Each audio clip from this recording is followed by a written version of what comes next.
In today's video, I want to attempt to explain how the appraisal addendum works and what its intended purpose is.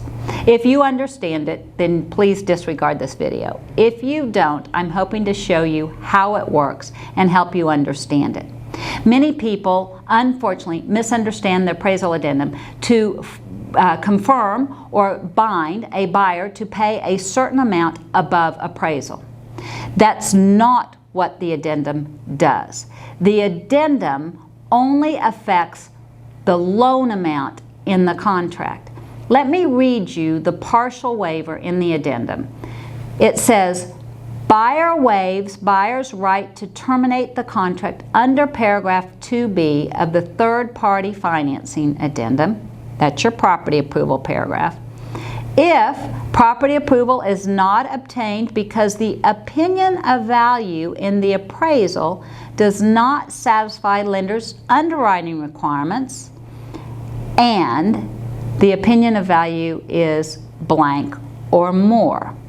Then it goes on to say, if the lender reduces the amount of the loan due to the opinion of value, the cash portion of the sales price is increased by the amount the loan is reduced due to the appraisal. It does not say that you're paying a certain amount above appraisal. What this does is confirm that you will pay the sales price, which you negotiated in the contract, and if, because of the lender's appraisal, the loan amount has to be reduced, you'll still pay the sales price, but you'll make up the difference between the reduced loan amount and the sales price that you negotiated in the cash down payment. So let me try and show you by example here. This is the best whiteboard I could come up with today. Let's say you have a buyer who is approved for a loan up to $270,000 and that they have to have 10% equity in the house they're buying. So that would equate to a transaction where your buyer could buy, with a $270,000 loan, a $300,000 home because they can have put $30,000 down. So there's 10%. So they write a contract with 10% cash down, the maximum loan that they can get of $270,000, and that's going to equate to a $300,000 home. Now your seller or your seller's agent is concerned. Well, what if it doesn't appraise for $300,000? After all, I only have it listed for $280,000, but this is a multiple offer market, and you're the 12th buyer and you're offering $20,000 more. So I, as a seller, say, okay, you agree to buy it at $300,000 as long as the opinion of value is $280,000 or more under that addendum. Remember, that's paragraph 2, and it's a partial waiver. So I agree that I will buy the property and I will waive my property approval requirements as long as it appraises for $280,000 or more. And it goes on to say, if the lender reduces the loan amount, then I have to make up the difference in the cash. So, under this scenario, I have a $300,000 house. I wrote paragraph 2 of your appraisal addendum saying I'll buy it, I'll waive property approval all the way down to $280,000. Now, the property ends up appraising at $285,000. The lender has an opinion of value of $285,000. Didn't go down to $280,000, it's just $285,000. Then the lender, because they require 10% equity in the property, is going to have to reduce the loan amount to 90% of $285,000.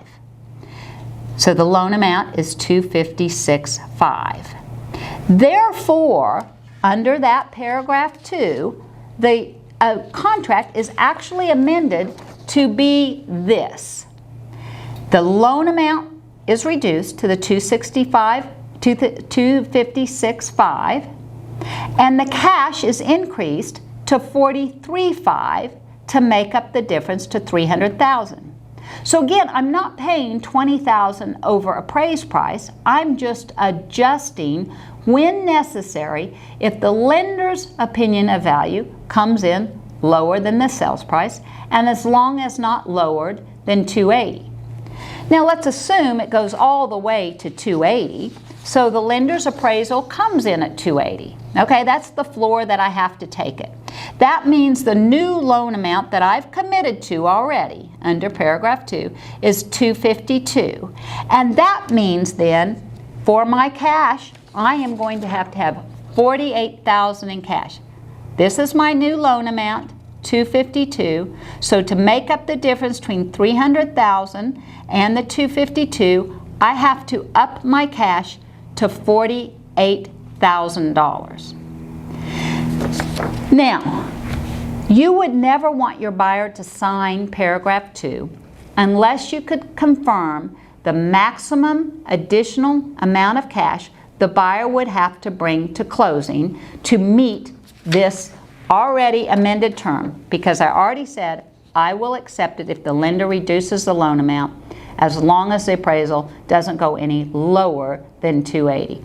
But I'm still paying $300,000. That is not adjusted. And I'm paying $300,000 no matter what. The appraisal impacts the loan amount, not the sales price. And therefore, if the loan amount is impacted, the cash down payment must make up the difference. Again, if the buyer doesn't have the cash, you don't sign paragraph 2. On the other hand, if the buyer has the cash, then they could have written the contract like this without using paragraph 2.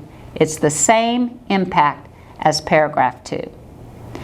If I were a buyer and I had the cash, I would write the contract like this so that I don't have to add paragraph 2 to my contract, because if I add paragraph 2 saying that I will accept an appraisal at 280, then I've just given the lender's appraiser permission to come in at 280.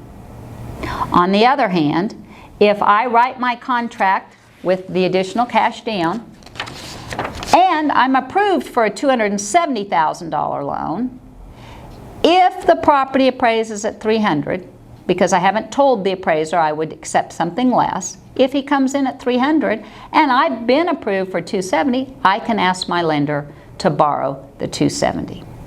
So again, this appraisal addendum does not bind a buyer to pay $20,000 more than the appraisal. What it binds the buyer to do is to pay the sales price and therefore adjust the loan amount if required because of the appraisal and come up with cash the difference. You would never want to sign paragraph 1 of the addendum because that is a full waiver. Buyer fully waives property approval based on that appraisal and therefore may have to adjust the loan amount further than he really can. He may not have enough cash to make up the difference. So paragraph 2 would give your buyer a little bit of protection and they could verify how much additional cash they need. If you verify that, you can write it in the contract like that. I hope you can understand this a little bit better. If not, I am here to answer your questions. I'm doing it on a daily basis about this appraisal addendum. But again, I just want to help you understand how it works and what its impact is. I thank you for listening, and I hope this has been of help to you as you attempt to get your multiple offer approved. Thank you.